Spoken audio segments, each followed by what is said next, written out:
Hello, everybody. James here, WSI. My guest this week, a returning champion 2 times, is the homicidal, genocidal, suicidal Sabu, the death-defying one himself. How you doing, man? Thanks. Good to see you. We've been, what have we been talking about for the last half hour?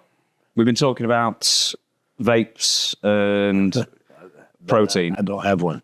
I don't have a vape. What about protein? I want, I want to know what. Well, I see that Ronnie Coleman said he had 600 grams of protein when he was from the milk. I can't eat that much. How big was he back in the day? I don't know. Over 300. Over 300 pounds? Yeah, over 300. He was like 320. Jesus. Off season, like 360. Have you seen him now? Yeah, he can't walk. He can't walk at all. Yeah. So he was just going too heavy then, wasn't he? I guess he had a bunch of back surgeries, but a couple of Bosch joints. Right. You know, before the new technology now, we're stem cell and all that shit. But he had some back surgeries that didn't work out right. Speaking of surgeries and everything, back in 2021, you sat on Moose's sofa, our mutual friend in West Virginia. They said on Moose's lap. We couldn't get both of you in the fucking shot together. But and then you said, basically, I'm done. So you had like one last match. You said it didn't go that well, and I'm not going to do it anymore. I'm just going to do the conventions. I'm just going to do the signings, and keep on making money and doing well. And then in early 2024, I think you're on Briscoe and Bradshaw's podcast, and you said, you know what? I'm thinking of doing one more match then. So what prompted? So in between that 2.5 years, what's made you go from retirement to one more? Because I feel unsatisfied. So but I don't want to go out on a sour note, and my last match was pretty sour. So if I'm not up to it, I'm not going to have to. I'll do my last match. I don't know when, but when I am able to. Yeah. Are you thinking this year? And not just get by. I don't want to get pulled through a match. I'll do the pulling. I don't want someone to take care of me. I'll take care of them. Singles or tag? But I want a singles, of course. A tag's not a bad idea if it's me and Van Dam versus anybody. But even the singles, me versus Van Dam. But there's nothing written in stone on nothing. Not even an idea, really, me and Van Dam. That's too obvious to have my last match with him. But maybe, So what, you sort of trying to go for the unobvious as well for the last match, or? Well, yeah, see, I heard Cactus Jack, after I said I wanted the last match, he wants to have the last match. And so I wouldn't mind having a last match with him, or me and Van Dam versus him and somebody else, and then it's everybody's last match or something. Yeah. Right. Rob's too young to retire, but who knows, Yeah. I was going to say, with Rob, he's moving really well. So like the 50's the new 30 these days. So he's still got it, but I don't. But I'll have it again, and I think I can hold it together for one more match. For more than that, I'm not promising that. Yeah. So it's not going to be like a retirement tour kind of thing? No, I don't think so. Japan? Would you consider Japan? Yes, I'll consider Japan. Yeah. So maybe I'd probably have to think about matches. Well, one's got to be in Japan at least. Yeah. So what happened between 2021 and 2024? How's the body improved? It didn't improve that much, but I started feeling better. I don't feel good, but I started feeling better the more I worked out. I didn't work out for over a year and more, and I felt bad. And then when I worked out, it didn't feel that bad. And then when I worked out steady, I didn't feel that bad at all. As long as I keep, doing what I'm doing, the pain's not that bad. Some days it's bad, but overall, I can suck it up. So over the years, how's the training changed? And are you just like doing less heavy, more reps kind of thing? I do to failure. Not more reps, and not probably less reps, but heavier weight. Oh, you're doing that way, yeah. Then? What do you avoid? Like working out, what can you just not do? Squats. Yeah. I do leg machines and other hack lift and all that, but squats I don't even try. I'm to. There's too much risk. Yeah. For the reward out of it, it's not worth it. So we're looking forward to summer 2024, getting back in the ring. Maybe. Maybe. I'm not in a hurry. I still have to put on 20 pounds. Mm-hmm. I've been working out for like the last 2-3 months, and I've gained about 5 or 10 pounds. Not much to brag about, but I still got to put on about 20 more pounds. I went to some place called Federal Chicken early today. Just go there for a couple of weeks. You'll put on 20 pounds just fine. I don't need fat ones. I want 20 pounds of muscle. I want to not just look the part, be the part. Yeah. Now, I just said this just off air, you know what I mean, before we started recording. And I said, I got a random Facebook message off Sabu, right, a couple of months ago. And it just said, is this you? And I just wrote back, and went, yes, I guess so. And then it was because you were watching me and Dutch talk, Dutch Mantel, story time, Dutch Mantel, by the way. I recommend. So I thank you very much. I don't like Dutch. No.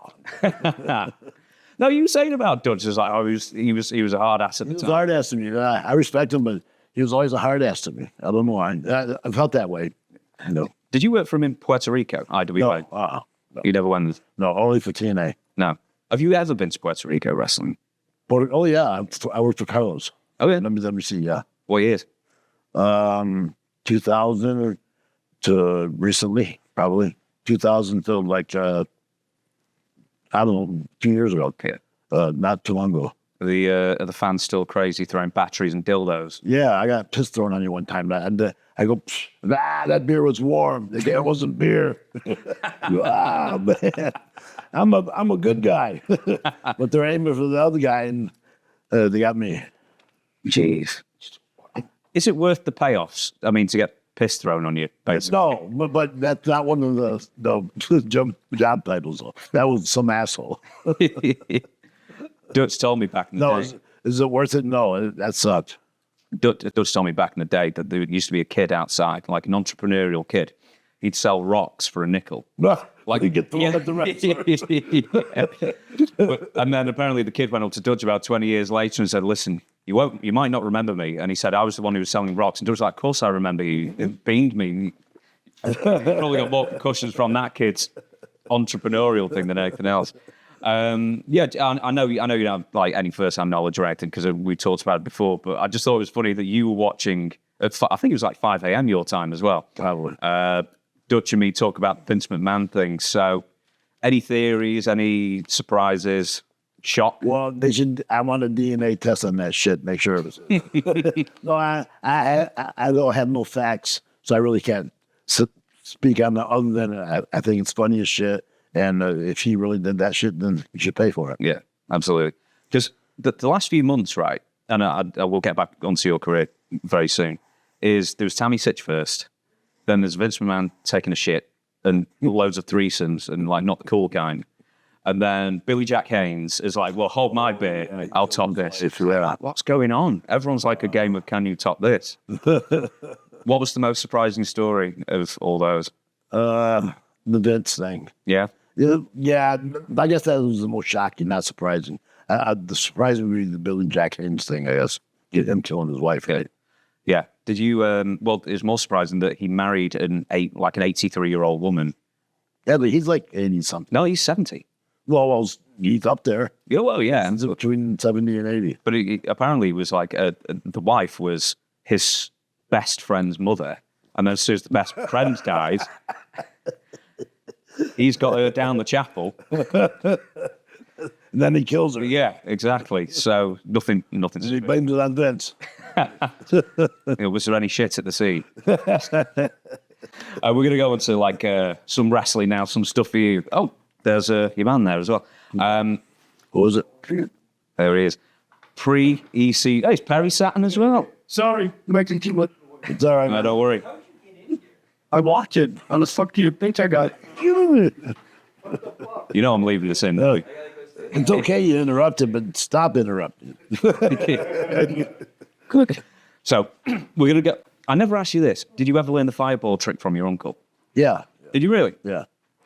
Did you ever actually do it to someone's face? Yeah, I did to Sandman, but I had my uncle's permission, and I had Paulie pay him. I said, I have to have my uncle's permission. He wants $3,000. And Paulie said, okay, and he gave it to him. No. Yeah. Crikey, it's one of the only times he's ever actually got the pocketbook out. It was cash. Oh, was it? Yeah. What's the perfect, how do you throw? There's two questions, really. There's blowing the fireball and then throwing the fireball. I don't blow the fire because I did the fire paper thing. Yeah. How do you... But I'd get like 5 sheets of fire paper, so it kind of would blow up in your hand a little bit. I always got burned when I did it. But the blowing the fire, like that, I never did that. No. I think Balls Mahoney got into that of all. Yeah, they probably did. I tried it once, and it leaves the taste of fuel in your mouth forever. And plus, my uncle told me not to do it. Yeah. I think the way he did it. Unless you paid him $3,000 straight. Yeah. So what's the key to throwing the perfect fireball? Give up 5 sheets of paper and a good lighter. Yeah. Lighter will light on the first click. Yeah. So not a Bic. The best, not a Bic. You get one of those lighters, what are electronic lighters, where you go, the electricity pops out. Oh, yeah. So you're playing one of those. Who's the person you burned the most? Like maybe got Besides myself. Yes. Sandman, I guess. I got him a couple times. I only used it once, or I used it probably 3 times in ECW, and probably 4 times in my life, 5 times in my life. And so keep it special. And also, you got to wait for your fingerprints to like come back from burning it off. I had Melissa throw fire we had a match in Las Vegas where I dug down, she threw fire over me, this guy. It was pretty sweet. And we seen the picture, it was a huge, looked like a huge fire, but it wasn't a huge slash. But anyways, I had her do it. I want to ask you, looking back at your history, you did actually wrestle in the ECW prototype tri-state wrestling with Joel Goodhart, but you only did like a couple of battle royals. Were you just like super young? I only did 1 battle royal, 1 match for them. Right. That was the only one battle. It was just a spot show. It was nothing. It was the biggest independent at that time because Eddie Gilbert, Cactus Jack, Bam Bam, Kevin Sullivan, Terry Funk, my uncle, a few other guys. So it was a big. But I was caught up in the battle royal with Sandman. Yeah, that's where I first met Sandman. Oh, was it in that battle royal? Yes. He was like, hello. And no, it was fine. Got somebody out there, right there. Give me the gung ho speech, and I go, this guy must be really good. We're talking like that. Was he greener than you at that point? Oh, he was way green. Was he still with the wetsuit? Wetsuit and the thing on his nose, the what's up on the surfboard. And I go, this guy must be good to be wearing that. I always had a theory with this wetsuit. It's like they couldn't find anyone to like make tights for them. So they just... The wetsuit, his belly still hung out. It only zipped up a little bit. But I remember talking to Sandman a couple of years ago, and I think his story, like before he got into wrestling, was that he was thrown out of the same arena twice by Gorilla Monsoon. Probably. I wouldn't doubt it. So how come you weren't in singles for Joel?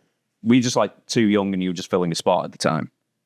Joel Goodhart? Joel Goodhart, sorry, yeah. They booked my uncle. I was at my uncle's in Gambler, my nephew. They said, okay, we'll throw him in Battle Royal. They didn't want to use me. Where did he get his money from? Did you ever find out? I was saying Todd. It was Joe Goodhart and Todd Gordon. So I don't know where Joe Goodhart. It's good. I know where his money went. It went on booking high price talent. Yeah, I don't know where. I was gonna say Owen Hart wrestled for Joel. It's like he did. The oddest amount, like a collaboration. Yeah, it was Tri-State Wrestling before it was ECW, but that I only worked for them only 1 time. Sneak versus Abdul the Butcher and me in a battle royal. Now, I know I'm going to be jumping around a bit. I did warn you beforehand. You wrestled once for WCW on the 3rd of June, 1993. Okay. Was that a tryout match, a dart match, filling a spot? It was against Mad Max Anthony, if you remember that name. Yeah. So how did that all come about? That was, they're trying to get a vignette for me, so they're going to have me do a couple of jobber matches, and you put it together, and I'd do Nitro. Yeah. And that's all that was. All right, so there was never... It wasn't so much of a tryout kind of thing. No, I already had the tryout. Oh, yeah. Tryout. Oh, it was already, I had it. How did you, I was going to say, of all places you went to, how come you never ended up in Smoky Mountain Wrestling? They didn't pay as good as Japan. I was hot in Japan at the time when Smoky Mountain came out, and Candido worked for them. And also I had helped book Candido in FMW. But when FMW didn't work out, he worked for Smoky Mountain. Yeah. And FMW worked out for me, so I stayed there. That was where the money was. And FMW was it's like it was one of the biggest promotions of the 90s, I know that, but like, was it just when Onita retired the first time and they just went after? Yeah, it wasn't a big promotion. There was New Japan, All Japan, and a far third FMW, because Baba stopped paying the guys what he was paying them when he found out how much they were coming for FMW. Oh, really? Took about $1,000 a week off them, yeah. Really? Because guys are coming for FMW for way less than Baba was giving. Did you ever like, you know, the Victor Quinones one or Big Japan or something like that? Because there were quite a few like deathmatch. Yeah, I never worked for those. I worked for Big Japan. Yeah. But that was after, what did I do? I left somewhere, ECW or something. And Kendo Nagasaki wanted me to wrestle. They wanted me to wrestle in these Big Japan. And I said, okay, I'll do it, but no death matches. When I came over there, every match was a death match. So I said I wasn't going to do it. So I ended up wrestling Tajiri every night in the first match. Yeah. And I never wrestled for him again because I was mad. Yeah. Because every night they had me in a death match. And I said, no, not having a death match for no reason. You know, maybe I get mad at you because you put me in death matches. Then we have a death match. Yeah, but you got to progress though, haven't Well, you? yeah, you don't start out that way. Fuck. I was trying to get away from it at that time. I was done with New Japan, and I didn't really want to go back to. My heart was with FMW, but I didn't want to wrestle that style again. Yeah. Or more. You know. How come was it just like, gee, he was just tearing you up? Because it's unsanitary. You know, all the scratches and shit you get all the time, and everybody wants to bleed, and it takes no effort or skill to bleed. It takes no effort or skill to bash somebody with a chair. You know, because back there and you didn't work it, you hit them as hard as you could with the chair. If you didn't block it, that was your own fault. But you blocked them. Yeah. You know? But it took no skill to slam somebody, to let somebody slam you in the chair. That was, I didn't want that no more. You know. Do you know, it's funny you mentioned that because I sort of wonder, you know, especially with FMW or ECW, wherever, and it's unsanitary, as you say, how come more people didn't catch like AIDS or HIV? Yeah, I don't know. And, you know, especially with the light tubes, you know. Yeah. You know, that gives good juice, but everybody's bleeding on each other. I didn't like it. I don't like thumbtacks, you know, because I don't want a thumbtack sticking you then stick me. Barbed wire is a little different because I hit that barbed wire. Don't you hit it? You hit another piece. A fresh piece. Yeah. You know, and I try to pay attention to that. I'm not as unsanitary as people may think. No? And it cringes me when I see guys exchanging blood, especially if they're standing over somebody and they're bleeding down on them, and or they lick it or something. I can't stand that. That means nothing to me. Oh, they did that recently in AEW, didn't they? Somebody Like painted something out. No. Jerry Lynn did that. I seen an old thing. He took the guy's blood and painted himself. You know, like that. Like that's not like Jerry, but I'm sure someone told him to do it. I wouldn't have done it. No. And that's beyond. I almost refuse to do thumbtack matches because it's unsanitary. And usually the guy who wants to do the thumbtacks is the guy that takes them. So it always gets turned on him when he takes them. You know? So I don't want to be the guy that takes them or get poked with one of them, poked him. Yeah. You know? But you do it if it's like, that's a good idea for you. right. Someone told me yesterday, it's like, I don't like doing thumbtack matches because they end up in your boots for months on end. That too. It becomes like a sheet of steel on your boots if you don't take them off. All right, we're going to do a little game, name association. I think we did this the first or second time. It's fairly rapid paced, random questions, but just come up with, excuse me as I burp into the microphone, the first name that comes to your head, and first one is the nicest person in wrestling. Can't say yourself. Well, I'm definitely not going to say that. Cactus Jack. Most memorable thing you saw happen on an aeroplane. Nothing that memorable. You burst out laughing straight away, so there's something. Me taking a piss on no. Nah, I didn't see that much. Oh, nah, I can't say that. It'll get them in trouble. I seen two brothers tag team with a stewardess in the bathroom on a plane on the way to Europe. They're brothers. They worked for WWE at the time. Mystery out there for everybody. Try and work it out. You can fill in the blank. We all fill in they were filling in something as well, it sounds like. But I like them, so I can't squeal them off. Next one. Most high-strung, as in edgy or nervous. Me or person? No, just any locker room that, you know, yeah. High-strung Paul Heyman. He was the most high-strung. Most reckless wrestler. So, you know, not like stiff, just clubbing you in the face all the time. Or something. I would say Balls Mahoney, but he was really better than anybody gave him credit for. He was better than. I didn't like working him. He was a pain in the ass, but he was really good. I don't know. No? Okay. Move on then. Pass. Come back to it. Right. So Rob, because I interviewed him not too long ago, he gave a situation with you, but I'll remind you of the story, but the most dangerous situation you ever found yourself in. In wrestling? He came up with one outside of wrestling, but in wrestling, yeah. Well, outside of wrestling, way different story. In wrestling, most dangerous situation, wrestling Taz, I guess. And nothing. No. Yeah. That's pretty dangerous. Outside of wrestling, Rob said that you and he were in Mexico and you got involved in, one of those scam bars where they keep pouring the drinks and then they ratchet up the bill. Yeah. And he said that there was like 5 big bouncers there. And you turned to Rob, and like they said they owed like $7,000 or you owed $7,000. And you whispered to Rob, I'll take the big 3 if you can take the other 2. Let's get the fuck out of us. No, we didn't have to do nothing, though. They let us get the money. Yeah.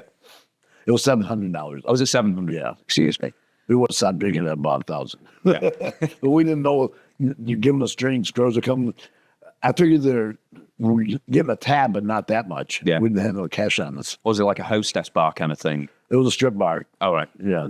But the strippers, they stayed with you. Like, I guess they didn't do that everywhere. But they were really friendly, and so we got them drinks, and they would order more. And then who cared? We got it. But then they got to be $700 more than we had.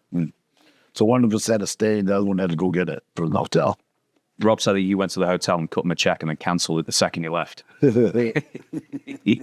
Goodbye. Hey, fuck. Listen, the bill was like $3,000. We still so you had 2,300 on you. Still owed $700. I go, fuck. How can they want to break our legs over the $700 when they already got $2,000 from us? What were you drinking? I can't remember. Nothing special. I was just going to say, you sound like good stuff. Nothing special. No, they just jacked up the price. Well, we're paying for their company, of course. But we didn't get no blowjobs or nothing. What's the pull-up? Not from them. That was somebody else, some other girls. No, I'm joking. But it wasn't like there was anything like that to rack up a charge like that, Next one. Other than we're foreigners, they're taking advantage. Yeah, of course, yeah. Did they do that thing where they, there's like a guy beckoning you in outside and said, do you want to come to my club? And then you say yes. No. And then they lead you around the corner to a shit show. Down the stairs where there's no easy escape. Get enough off of that. No. The most miserable wrestler to be around. I don't know. I can't. I've seen these guys. I can't say that. No, all right. Okay, well, you can say this one. Worst abuser of spray tan or baby oil? Dreamer. When he wears T-shirts. And still spray paints his face and his arms. Yep. Nose. Best and worst road agents. I suppose that only really counts for WWE. Michael Hayes. I'll probably never see him again, but he was bad. Really? Yeah. What would he try and get you to do? He was an asshole. He was a tattletale. He would say, yeah, I used to do that, and then tell on me for doing it. Who was the best? Steve Kern. Yeah. Were you someone like who, apart from like the finish, would you take the advice from these guys? Because how can they tell you how to work? No, only if it was like they said, Vince, this has to be in there. If they said, hey, I think this, I think that, I didn't listen to them. No. Oh, yeah, so unless Vince said, yeah. Right. Michael Hayes was big on saying it was, one time he said, wanted me to do something. I go, no, I'll do it like this. And then Vince walks up and he goes, Sabu said he's afraid to do it. I said, motherfucker, I didn't say shit about that. I said, I didn't like it. And Vince goes, well, that's my spot. I said, I'm sorry. I didn't like it. Tell me again, But he made it sound like he completely turned on me and said I was scared to do the spot. I wasn't scared to do the spot. I thought I was stupid. What was the spot? I don't quite remember. Yeah. It was something to do with the big show. Oh, pulling all the tables out from under the ring. Pull them all out and then start the match. And for one, it's going to kill my back. And two, I use the table because it's there, not because I pulled it out of my ass. I use it because it was already set up, already there. But then pull like 4 or 5 tables out, 4 or 5 chairs before the match, and my back was shot after that. I was going to say, why would you be scared of that? And I go, no, I got a better idea. And and I'll pull one out. And I said, I was scared to do it. I said, what the fuck? Where'd that come from? He's a snake. I heard one of the girls went to rehab, and he bought her first drink, got her fired. No. Yeah, out of rehab. First drink out of rehab. Yeah, I gotta buy you a drink, and then squealed on her. Jesus. Mendoza, something like that. I can't remember. Something Mendoza, yeah. Anybody? Mendoza? No. All right. Then. Okay. Absolute I'm not, silence. God, I was trying to do a bit of crowd participation then. Well, yeah, all right. So the last name was Mendoza or something like that. Most memorable riot you ever witnessed or are a part of? I haven't been in no riots on. No? Well, couple with the mafia, but the not really. They weren't riots. They're just trying to beat me up. But you felt like you were in a riot though at the time. Yeah, my uncle was in riots, but I really wasn't. We had one riot in ECW. It wasn't Philadelphia, but it was one of the off towns, and they burned a police dog. And Tracy's father wanted to fight the police dog. Yeah, I think Rob or Shane got sued for that, for hitting the fan. Oh. And they followed through with it. Where they had to go to court. I think it was Shane. Rob got sued by another guy. Another time. Is this the one where Tracy was only wearing a towel? Could have been. Yeah. I don't know. I think someone said that before and said he was only wearing a towel and he was shadow boxing at the dog. He did. That dog go. Best working. Dogs are watching his nuts. Best working punch. Who has the best working punch? Who has the best working punch? I don't know.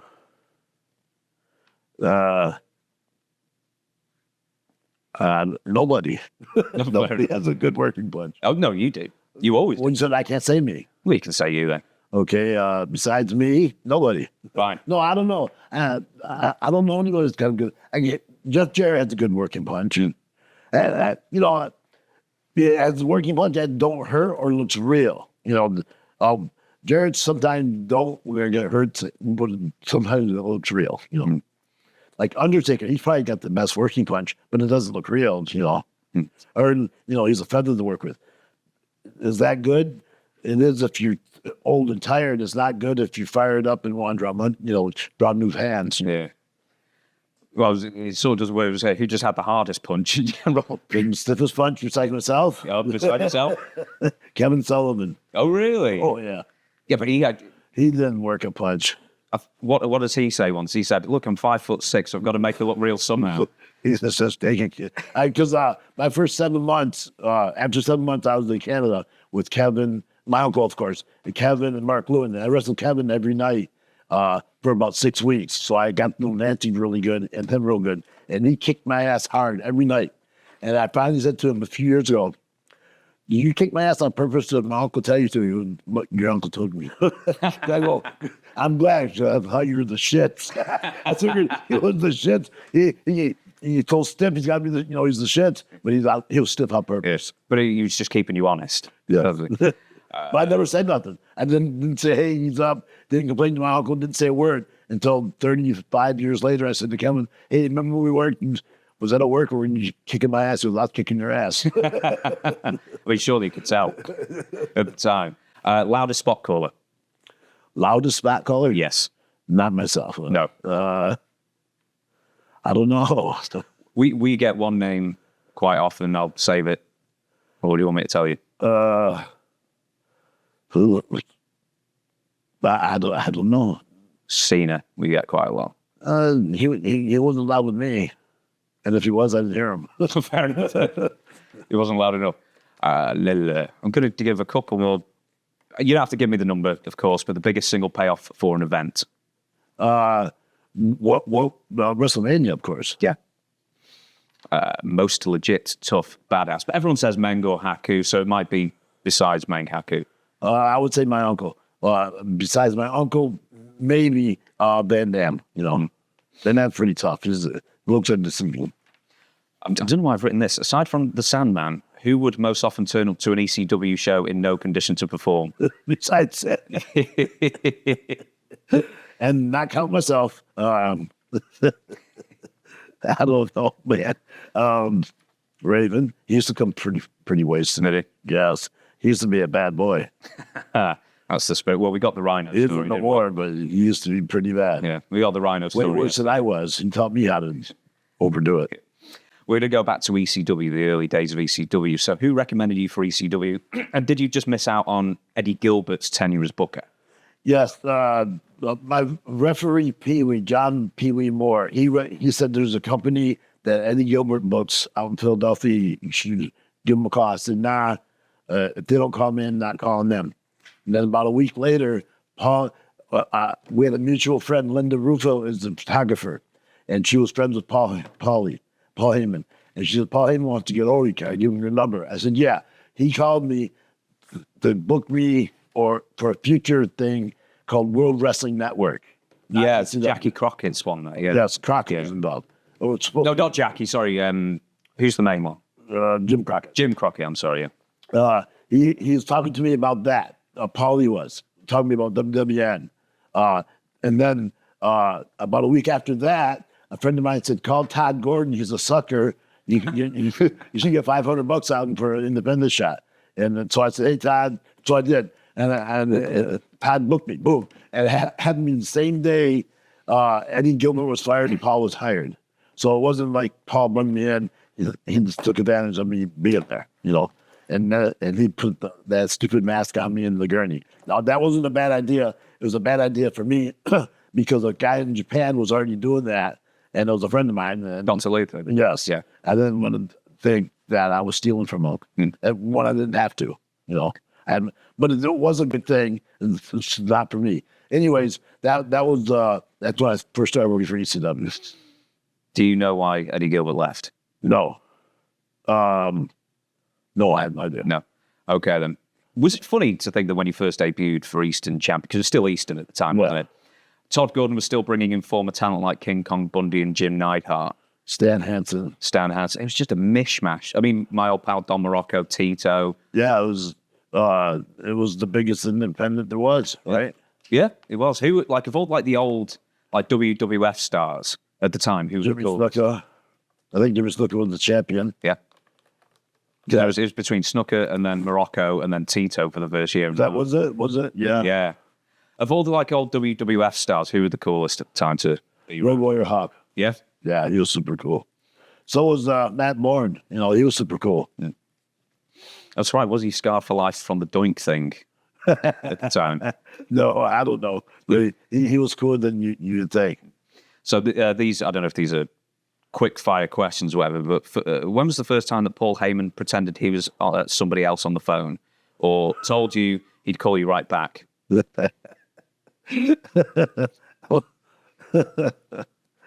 Skip. Pretty soon. Pretty soon after he met you, I imagine. How long did it take you to figure out Paul Heyman's personality in that sense? It took a little while because you want to believe what you're saying was all true. He put me over so big that King Kong couldn't kick my ass. And I put me over so big. And then I seen him put over someone else even bigger. And with that guy in the shits, you know, but this is how he was. And he wasn't all bad. I like Paul. That, you know, he's a born carny. He's a born salesman. You know, whatever it is, he's going to make it bigger and you're going to pay more for it. You know? But he's like the most charming one. Yes. When was the first time you got like... But I take nothing from him. But, you know, what gets me is he's making that money while he make up for the guys he owe. Yeah. You know, it's not like he has to go through the legal procedures. Check here, check there. It wouldn't even be nothing to him. How much do you think he owes in total to everybody? Everybody? Oh, I don't know. Probably $1 million or more. Yeah. It's not a lot to them. It's a lot to them. What's some of his more fun ways of saving money? What do you mean? Oh, well, By putting it in his pocket. What's that? I'm thinking bereavement fairs, something like that. Yeah, I see. The videotapes is what kept us afloat. Dreamer had videotape money. Had the videotape money go to him first, and then to Paul. So whatever Dreamer skimmed, and then Paul got skimmed, and then what was left over was for the rest of us. Yeah. You know? So went through So a few. I don't get it past. I'm not saying Dreamer's a thief, but I don't give it past him to take his share first. I'm sure he got his share first. When he said he didn't get paid, I questioned that. How important was Kevin Sullivan in the early days of ECW? I don't know. You know, pretty important because he had the influence. I don't know. And he had a great mind. You know, and he was very influential. You know, what can I say? He was great, but he's not overrated, but he's not underrated either. No, he's where he needs to be. Yes. What was the most interesting weapon the ECW faithful brought for you guys to use? Well, a chair. You know how that started? It wasn't Extreme Rules. I had a match in Michigan with Taz, and I named it Tasmanian Death Match, who was the fans bring the weapons. So whatever weapons they brought, what was okay, we used them. If they were too dangerous, we didn't use them. So like they bring a VCR, they bring a Nintendo, they bring a fan, they bring this and that. Then that became ECW rules, Extreme Rules. And there was no Extreme Rules before that. And fans didn't bring weapons before that. Did anyone turn up and try and give you like a knife or something? What's that? Did anyone try and give you like a knife or something to use? No, not a knife, but one time someone gave me a syringe. Yeah. So I did it myself. Shame to waste it on somebody else. What was the funniest one someone brought? I mean, a canoe, I remember once. Yeah, I was on WCW. Somebody brought an inflatable dolphin, and Public Enemy used it. Yeah. And sold it. Like, hit them. Public Enemy was You just... it was the shits. They were. What do you remember of as far as WCW's legitimate dealings with ECW back in around '94? Because I know back in the day they had like Bobby Eaton there and Arn Anderson and Cats Jack. That was nothing to do with WCW. That was their own private book. Right. It wasn't companies. It was them doing Paulie a favor. Right.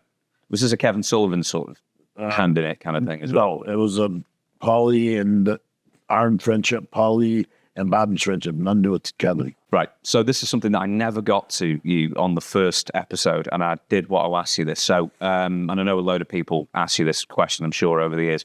Chris Benoit and that match, that he ends up giving you the backdrop, or whatever he thought it was, and then it won. So what did you think you were taking, essentially? A flapjack where you go and you land on your stomach. Because he made a point saying, don't tuck. I'm going to throw you up, and don't tuck, he said, and land on your stomach. I said, no problem. But when he hooked me and like hooked my leg. He didn't just throw me up. He hooked my leg kind of. And then when he threw me, my leg kept climbing. And I couldn't flatten out. Yeah. Because you sort of land almost like a banana, don't you, landing on your head. What was I couldn't flatten out, but what about it? What was the exact nature of the injury? I cracked 2 vertebrae, C3 and C4, but they weren't bust. It wasn't a spinal. It wasn't a sever. Right. It was a bruise. Oh, so they were cracks and bruises. Yeah. Yeah. How long does it take to recover from that? I don't know, but I worked 2 weeks later, and it probably nagged me for 20 years. Really? Yeah. So it don't bother me that much now. Did you have to get surgery at any point for that? No. After they said that my neck was broke, and they were going to fit me for a halo. And when they left the room, me and my referees left with him. So did we recommended surgery at the time? Yes. And you didn't take it because I take it Paul Lee wouldn't pay for it. Well, not that. I would lose time in wrestling. I'd lose a year probably. And I was hot then, getting hot. Yeah. I didn't want a broken neck to stop me. I know, but it obviously didn't, thank goodness. But It happened a little bit because from then on, I always had a pain in my neck and a lot of things I can't do. I can't do a bridge since then, certain things, stuff I can live without, but it did after me. It didn't take away a few things. Were you, well, I was going to say, and you already said it was only 2 weeks off. I was going to say, were you paid on your time off? But I guess no. If I was paid, I probably wouldn't have wrestled because I was in pretty bad shape. but I had to go to Japan 2 weeks later. It wasn't like I took 2 weeks off. Yeah. So didn't have any bookings for 2 weeks. Yeah. And then I had to do 4 weeks FMW and then 1 week New Japan. That's when I jumped to New Japan. Did you? That was torture. Did any of the doctors say you're risking paralysis carrying on? They actually did. Yeah. So I didn't know if there's if there's a sever, obviously. Well, it's not a sever, but they said I could still rupture my spine. Yeah. And it still might be ruptured, they said. And I said, I think I'm all right. Did you do the old tough guy thing where you just wrapped a towel around your neck for a couple weeks to get around? And you put a towel and you twist it and it kind of pops in. But I'd wear a neck brace in my matches, the first few matches. When I went to New Japan, they said, why are you wearing the neck brace? I said, I think I broke my neck. They said, they go, but why are you wearing it now? I said, because I think I broke my neck. They didn't want me wearing it in the match. Yeah. So they made me take it off. No, they did. Yeah. God, I mean, could you have even wrestled in a hard collar? It wasn't hard. It was a soft one. Yeah. But it still made me feel a little better about it. Without it, I felt like this. Yeah. I felt like I had all my nerves were fucked up. I felt like I had no strength. I was scared. So with the neck collar, even the sponge, it kind of made me feel better, Right, so always reliable Wikipedia says that you broke your neck twice. Is that? No, that's not true. No. So you never I mean, you must have caused a bit of damage, but you never re-broke it in any No. The second time was when they said Taz did it, but that was because I looked like it. Yeah. I just went with it. Do you remember getting injured doing something like, nothing like a triple jump moonsault or anything like that, something just completely routine? Yeah. I was waiting to go through a curtain in Puerto Rico, and I slipped on something. Fucking tore my knee. I limped for a whole year. No. What did you do to it? I tore something. I didn't go to the hospital, of course. No, well, of course not. But I that little slip, I go limping to the ring. Everybody thinks I'm working. Even all the boys you got with, all of a sudden I'm limping. And I limped for a whole year after that. It killed me. And we're going to go to Japan now because you mentioned Japan before. We've got some Japan questions for you. Who was your in as far as getting into New Japan the first time? New Japan? Yeah. There was no in other than Masatori called me. So they come to New Japan, pay you more money. And they did. They paid me a lot more money. But at that time, Onita wasn't paying me shit. And I was trying to get a meeting with just Onita, but he kept saying, wait till your uncle comes. I wanted a meeting with just him. He wouldn't give it to me. So I took the meeting with New Japan and then gave him my commitment that I would go. What was the structure of New Japan as far as like tours and pays and dates you'd work? What's the difference? New Japan was like a Cadillac and FMW was like a beat up fucking wagon. I mean, I got you there, but it wasn't fancy. Yeah. So what was the structure in New Japan then as far as when you would work and how many dates and that kind of thing? I worked 1 day a month in New Japan, and I'd work 4 or 5 days a month for Heisei HD Gun, which is an offshoot in New Japan. Was offshoot in New Japan. It was Chono's heel company. It was me and Chono versus Koshinaka and whoever. But it was kind of like me and Chono were the top heels, but it was created for Chono.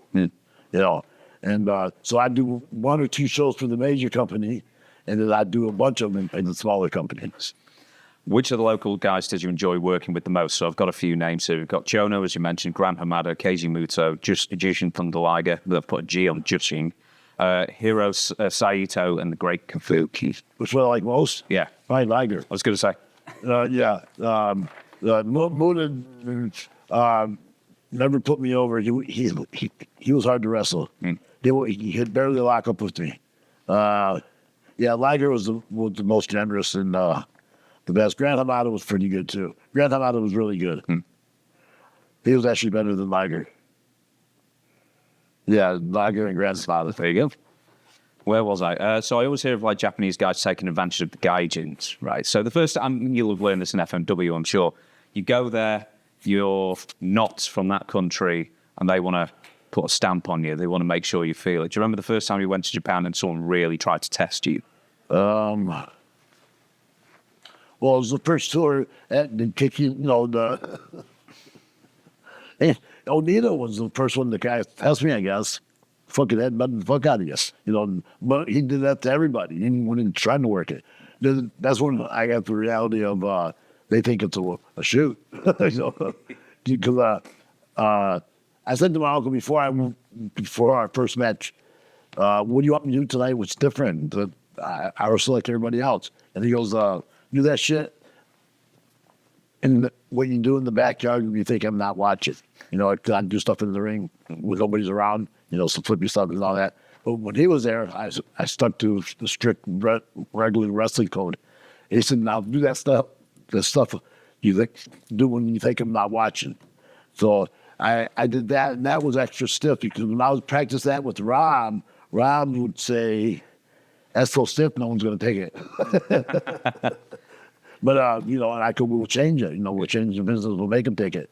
And it worked. I didn't consciously try to change it. And I forced it in a little, and I got away with it. When you went to New Japan, did you have to go through the same like initiation of trying to test you? Yeah, because I was wrestling the junior heavyweights, and those guys were real wrestlers, college wrestlers. So, and they didn't respect pro wrestling. So it was more than half a shoot with those guys. It was a complete work with Hashimoto and Chono and Muda. Those guys knew how to work, but they didn't smarten up the younger guys, the guys I had to wrestle, who thought, if you kick this guy's ass, you'll get the push. You kick that guy's ass, you usually get fired. You know. But yeah, the New Japan was notorious for that, for not smartening their young boys up. Why did you get lumped in with the junior heavyweight division? Because you were big enough for a heavyweight, weren't you, at the time? No, but I thought I was. No, I was 200 pounds barely, and to them, that was junior. And I thought I could. The only reason I went there as a junior, they didn't tell me I was a junior, and I thought I'd move out of it. Yeah, you know.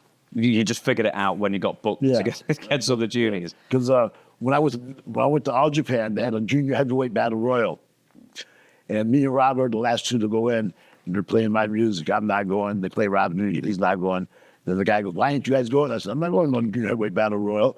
He goes, "Why not?" I said, "I'm no junior heavyweight." And they go, "I'm bigger than you, and I'm a junior." I said, "I don't care." And Rob goes, "Yeah, me too," or something. He ain't going to do that. So we're those. We decided not to be juniors that day. Do you not make as much money as a junior heavyweight in that? Simple as that. You don't get past intermission, and you're never in the main event. Yeah, and that's where the money is. Did you in the main event? You're not really making the money. At any point, did the junior heavyweights actually main event in New Japan? Or was that never the case? You have to have a junior show. Well, a junior show, but like, you know, with the main, just everybody on, the juniors would never be on top. Well, maybe now, but back then, the Liger never wrestled in the main event. Never. Unless it was a six-man tag or something. Did you ever participate in it? And Liger's the best. Oh, yeah. I think he's a lot smaller than people realize. He's like 5'4" or something. Still, I learned a lot of shit from him, but he accepts his spot. You know, he's never going to be in the main event. Yeah, but unless it's a junior match. But I mean, he's been 40 years. Yeah, I know. This is pretty much, so he's made it all 35 years. Yeah, he didn't have to be in the main event. Exactly. But if I wouldn't settle for that. No. Because he's small, don't make him not main event. Did you participate in any of the J Crown tournaments? No, because that was when I didn't want to be junior no more. And I said, "Am I winning it?" And they said, "No." And I said, "No, I don't want to be in it." I don't want to be in it. Yeah. So, yeah, am I going to be in the main event and then lose? Yeah, you probably will be. Oh, what, 3 matches for no pay? Yeah, forget it. Now, this is what I'm interested in. Did you ever get a chance to work with the Ultimate Warrior no. in Vegas? Nope. Why would I? No, he wasn't for the same company. Yeah. But he bought into it, didn't he, at some point? I think so, and he was the downfall. That was for sure. Yeah. Tell us about that then. So, as far as I know, is the afternoon of the show, he took the box office money. So they had the show, there was no money. I heard he was mad because my name was bigger than his name, only because my name had less letters, not as many letters. That's what I heard. But for a fact, I'm not sure. Yeah. Why was he the downfall then? Because I think I've heard one story where he was either like not promoting it or not turning up to promote shows. Ultimate Warrior? Yeah. I wrestled out there every month for a year. I was never on a show with him. And I don't think he ever wrestled for them. I think he was going to. Yeah. I think he made like one or something, but that would have been like 5. I don't know if I thought I wrestled every one of their shows, NWC shows. Yeah. I must have missed one. Right, we're going to move on to TNA, some of the more random TNA stuff. Then we've got probably another game, and then we'll see how much time we've got left. But you'll make a couple of shots for TNA in 2002, 2003 before getting signed by TNA in 2004. Were TNA paying well at the time? Well, for an independent. Yeah. They seem Not well in general. So they seem to be the only paying non-homegrown talent well. So I understand. So anyone who's homegrown, they're paying them nothing. Right. And That's how it is now. Since I live in Vegas, no more to pay me. yeah, When I was the fly-in, they picked me where I wanted. Yeah. Now they don't want to pay me. I don't work that much in Vegas now. And I live there. have you seen that? I listen about wrestling. So how close are you to like that big sphere now, the mega sphere? About 2 miles, maybe. Yeah, I'm a mile from the strip, and that's a mile down more. So, but that thing is amazing. yeah. It's amazing. You should do like loads of people have started a YouTube channel and they just film what's on it every day. Millions of views. It's different every second. It's never the same thing twice. Oh, really? Yeah, I've never seen the same thing twice. Now and then you see a smiling face when you see a lot, but it's always some kind of artwork, subliminal messages. Gamble more. Okay. They said the YouTube concert had a bunch of subliminal messages saying Satan and hate and stuff like that. Yeah, but they were saying that with Black Sabbath. Play it back. Or what? Yeah, but that's Wizard Black of Oz. Sabbath, not you too. Yeah. So I hate you two, and I don't even have to listen to them back. Too. I don't like it. Listen to them forwards, and I think they're so. It might sound better backwards. We've already sort of established with the TNA thing, but like, who was booking and who was in charge at the time when you got signed? Jeff Jarrett. Jeff and just Jeff. I can remember Jeff and his dad. And Dixie, of course. Thoughts on Vince Russo as a booker? No. When he was a booker, I wasn't there. And when I was there when he was a booker, he never said hello, shook my hand, or even acknowledged I was there. Really? And never. Yep. Just intimidated or? I think lack of respect. Yeah. Oh, and I didn't realise I'd written this. Thoughts on Dutch Mantel, who often hid in catering rather than deal with the booking committee nonsense. Dutch came along a little later than when I took first in TNA. Good booker. Yeah, but he was a hard ass to me. I thought he was. No, well, I told you beforehand, it's like, we brought you up a couple of times in the podcast, and he's always, Sabu, he was great. Absolutely loved it. Heard it. But every time he addressed me, fucking Sabu, you can't do that. And fucking Sabu, you gotta move that. Like, okay, fucking Dutch. What was he trying to stop you doing? Before I'd go out, he'd give me a warning, but he'd say it so rude that I wanted to defy him for the way he said it. Well, you can't go in the crowd this time. Like, okay, but I'm gonna anyways. Did it just make you do it? But I would go within reason. I listened to what he said a little bit, but the way he said it sounded like he didn't like me. Maybe I was wrong. Yeah, he's a sweetheart. But I can't take away talent. It's like Ric Flair. I don't like him personally, but he's good. I'm gonna say I can't say nothing against his talent. As a human being, he's a fucking scumbag. Now Dutch, I don't know him as a human being. I only know him as being a hard ass and breathing down my neck. Telling you not to battle in the crowd. Yeah. Did you ever talk to Dixie Carter? Yeah. How was she? She's cool. I talked more to her dad. Her dad was the guy with the money, Bob.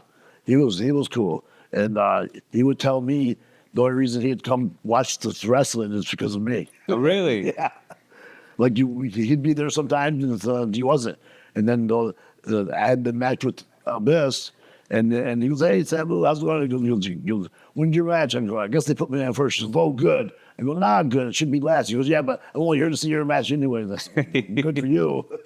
So you could share a cab home then as well afterwards. Yeah, Perfect. he flew home before the fucking main event. So with Dixie Carter, But he was super cool. He was a good guy. Is a good guy. yeah. So he was someone who would just come straight up to you and say, Yeah. "Pop, Oh that yeah. kind of thing. You would not know he's a billionaire. Oh, he would.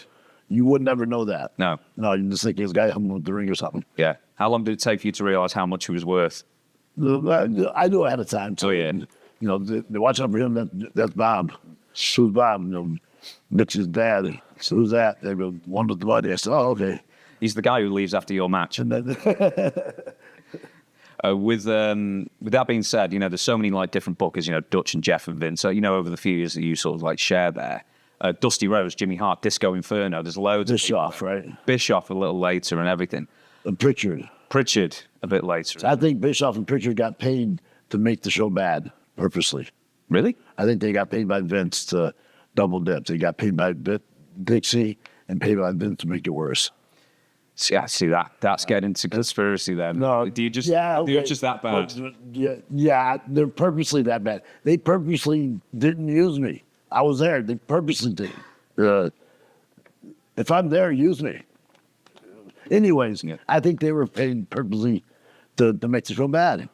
You tell me, was the show any good from the time Hogan got there till the time it died? Oh God, no. Was she? No.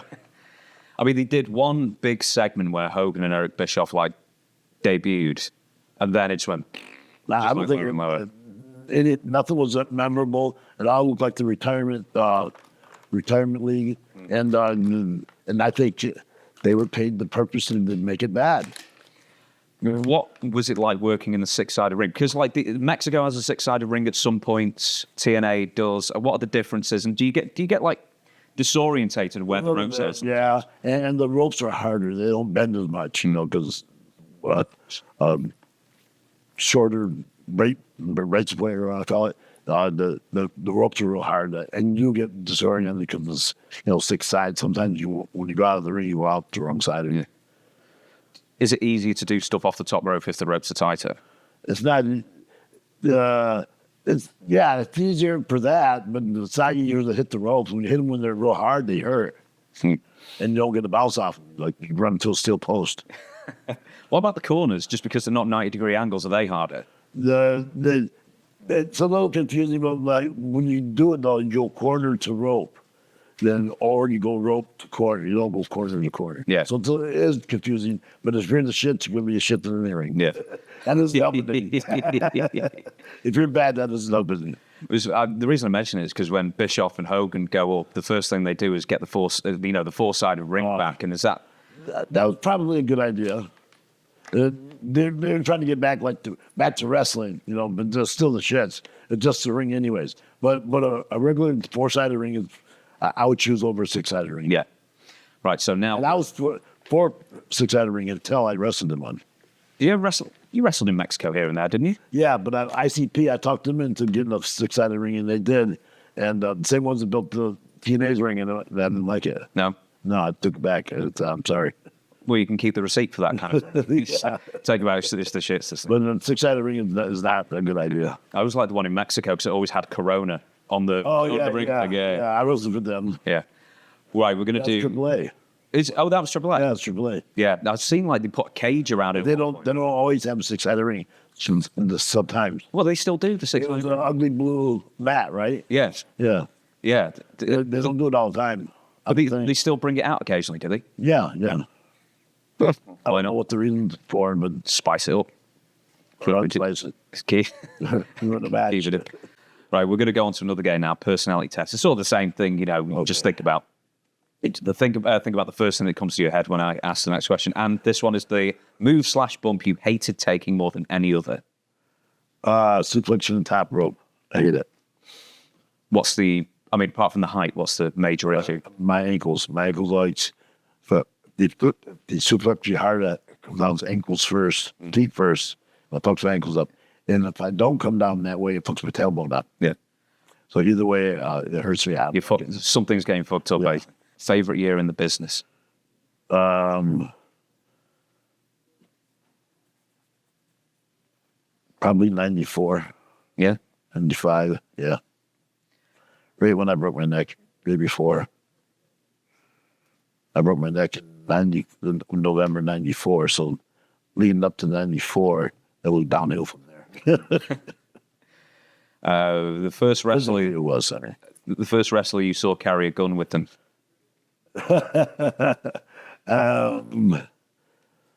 Well, Dave the Bearman, the guy in Canada, but that was a rifle. It wasn't a pistol or something. Most memorable time you were attacked by a fan. I I was on my way to the ring, and the fan snatched my headgear off. And I jumped the guardrail, and I beat the first guy next to me, and it wasn't the guy who took it. It was the wrong guy. Did you get sued? No. Oh, really? They just threw him out, and then 20 years later, the guy who took it said, "Hey man, not hey man, but hey, I'll tell you, I took your headpiece." I said, "No, it's not mine." And I looked at it again. I said, "Wait a minute, that was the same headpiece. It was yellow." I'm not. Then he's giving it back to me. Oh, so he actually kept it? Yeah. So you drilled the wrong guy, and then he kept the headpiece. The other guy ran off with it. There you go. And then he gave it back to me 20 years later. Favorite type of match stipulation to work? Whether it's the easiest or just the most fun? I like barbed wire. No, let me take that back. I mean, that's the best, like, death match, final match, end of the world match, barbed wire match. Not much more than that. Not thumbtacks and marked glass, stuff like that. Not that I'm afraid of that stuff. Like I said, I think it's unsanitary. Going in that vein, did you ever do explosives? No, I did. No, I didn't. I wanted to, but I never did. Oh, really? Yeah. So I haven't, because there's like different versions of explosives. There's like, the ring bomb timer thing that would go well or go bad depending on. Or they have the little landmines would, or like they have a piece of plywood, you hit the plywood, and then a landmine will go off. Yeah. I was Onita challenged me to one about 6 years ago, but he never followed up on it. And I'm not going to put it on myself, No, yeah. Also, surely you're not going to volunteer yourself too. Never brought it up again. Never brought it up again. Never. I even said, "Hey, what about that barbed wire match?" All of a sudden, you don't speak English no more. That's the explosion match. Ooh. First time you saw Ric Flair naked in public. During the TNA days when he was in TNA. Oh, God. Whatever years those were. Where was it exactly? The sleep in. I'll skip that He one. got kicked out of the Marriott and the whatever, and he was at the sleep in where the lower level guys went, where I went. Worst hotel you ever stayed in? It's not the Sleep In, is it? With Ric Flair naked? No, there's one in the Admiral Benbow in Memphis. That was pretty bad. Dutch has spoken about that very hotel. I bet. Favorite airport, if you have one? Las Vegas. I can't think why. Home. Yeah, exactly. I'm happy to get there. The latest you ever turned up for a show, but actually did turn up? During I've done it last minute. I showed up to the show last minute, still didn't show. If I showed up, I did it. Did you ever refuse to lose a match or wrestle somebody outright? Yeah. Everybody goes through that a little bit. Yeah. Any specific examples? Or? Yeah, no. I don't want to embarrass nobody. So there's some guys who I say no to, and if I got away with it, I would take it. Sometimes I didn't get away with it. And I would also say, if someone booked me somewhere, boom, boom, boom, what's the finish? And you're losing, okay. Boom, boom, boom, boom, boom, what's the finish? You're winning, okay, I take that one. Because everybody wants to win. I don't care if it's fake or not. Even if it's a fake win, I want to win. Yeah. I want to be the one that wins. Best arena to work in? I guess the ECW arena, but Madison Square Garden. Fuck. Yeah. Yeah. We talked about the neck before, but first major injury you ever suffered, and how did it happen? My neck. Yeah. Chris Benoit. And besides that, Yeah. he broke my shoulder 2 months later. Oh, really? Yeah. Oh, right. So you didn't get the job finished the first time. But he didn't actually break it. I dove on him and he moved, and I hit the ground and broke my shoulder. I've already asked you this, and I actually repeated your story to someone, and it was the strangest sight you witnessed in the Philly Travelodge. And you told me at the time it was when you tried to rent the room with the chalk outline. Is that still the strangest sight, or is something? No, that's pretty strange. Yeah. That was pretty funny. That was cool. That was funny as shit. We didn't have cameras back then, or phones with cameras, And you still wanted to stay in it? With that? And you still wanted to Well, stay yeah. in that room? My room was like an in and out party room. Like, some guys would stay in, and the door was always open. I'm going to ask you, right, I'll ask you this one, then we'll do the main event, and then we'll do it up. So, forget about the pulled over for weed thing with Rob Van Dam. So WrestleMania 23, forget about that. The games, the T-shirts, the dolls, etc. What were the best royalties for them, and what are your favorite pieces of merch over the years? Video game is the best royalty. The favorite piece would be, an action figure. Action figures are pretty cool. How many have you had? Have you From WWE and in total? in total, probably about 10, maybe a couple more. Yeah. But I know guys that had 70. And this is right John Cena had basically. Good. So. Do you like the one where the legs fall off? I do. I do. They don't fall off, they break. Yeah. Oh, well, so I was going to say, just like But mine. you bring it to me and the leg is broke, I'll glue it for you. It should come with a little crazy glue thing with it. Put some glue and some tape. It should. It really should. Right, we're going to do the end finale kind of thing now, the firing line. So I'm just going to give you, like the other two, I'm going to give you a name of someone you've worked with over the years, and you just say whatever you want about them. I'm sure for the most part, you're just going to say cool guy, or if there's something very funny that you got to throw in there, please do. First one is Bob Holly. He's a cool guy to me. I like him. He's all right. Nova. Cool guy. One Man Gang. Super cool guy. See, did you wrestle him on the Indies? Yes. Yeah. What you? I wrestled in ECW. Oh, he's in ECW. Yeah, I wrestled a couple times. He's great. He's very gracious, and Van Dam broke his leg. He wrestled in ECW till Van Dam broke his leg. Robert Fuller. Robert Fuller, good guy. Are the rumors true? What's that? Are the rumors true? Yeah, he's got a big old dick. Yeah, fair enough. Spike Dudley. Good guy. Electra. Good girl. Who did she manage? Electra. Was it? Big Geek Dudley. Did Take she? some giant titties. Yeah. Got my vote. Even if she's not running. Gary Albright. Good guy. Sort of good guy. Good guy to me. Yeah. Bad guy to everybody else. But good guy to me. Go on, explain then. 'Cause I know nothing of Gary Albright. We always hung out. We did New Japan, all Japan together, and every night he would say, "I'm sorry now." Kick everybody's out. I'm sorry. I'm sorry. I go, "Why is he saying I'm sorry, Rob?"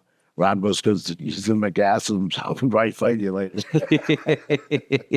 So we'd go out and he'd pick a fight. The next day he wouldn't remember it. So that happened every night. But he never did pick the fight with me. Yeah. But he always picked the fight with everybody else. Everybody. Mr. Hughes, Curtis Hughes. Good guy. The Pitbulls. Good guys. Dean Malenko. Who we've got loads of signed stuff of Dean Malenko hanging about here as well. Brother, come on. The man. Oh, next. So I thought you meant really good there. I didn't pick up there. Jimmy Snooker. He was a good guy to me. Rey Mysterio Jr. He's a good guy. Ian Rotten. Good guy. I like him. Did he book you a lot?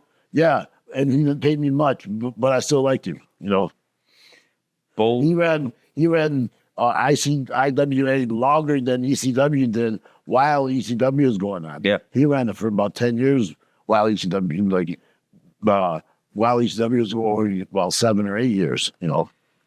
How did he manage to get was it like a Louisville commission or commission in Kentucky? It was like the only wrestling commission in like the US. I'm sure you can only have 1 or 2 or whatever licensing. You know. Bull Payne. Bull Payne, pretty cool guy. Rob Black. Yes. I'm gonna see these guys again, right? Is he dead? No, he's still alive, Rob. Same guy. Good. No, he knows I like him, sort of. Jeff Hardy. Good guy.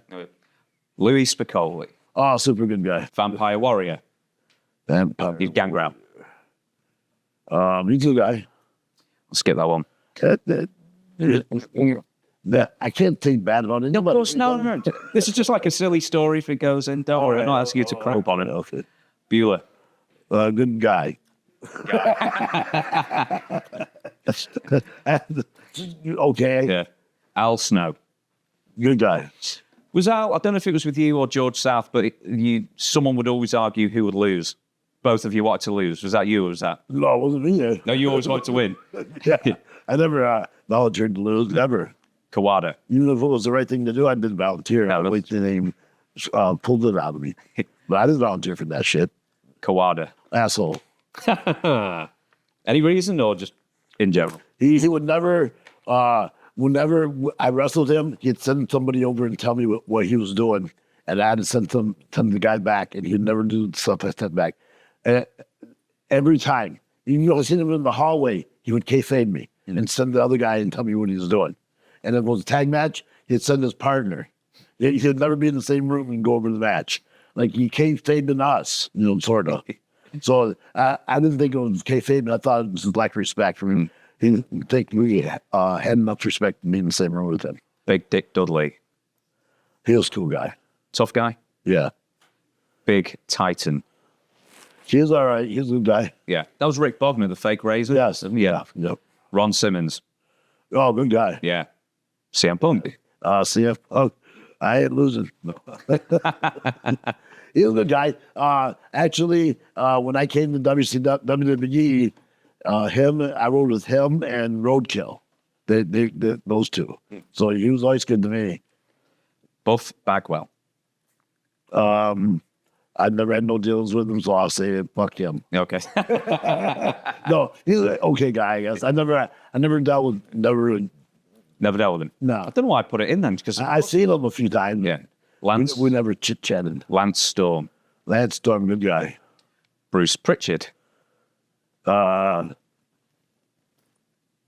Next. Yes, Mike Awesome. good guy. Steve Williams, Dr. Death. That's a good guy. How many times did you wrestle Steve? I wrestle him. Yeah. Only for a handful, not Yeah. many. Did you wrestle him and Gordy at any point? No, never Gordy. And the last one, we've got to end on the story, the Iron Sheik.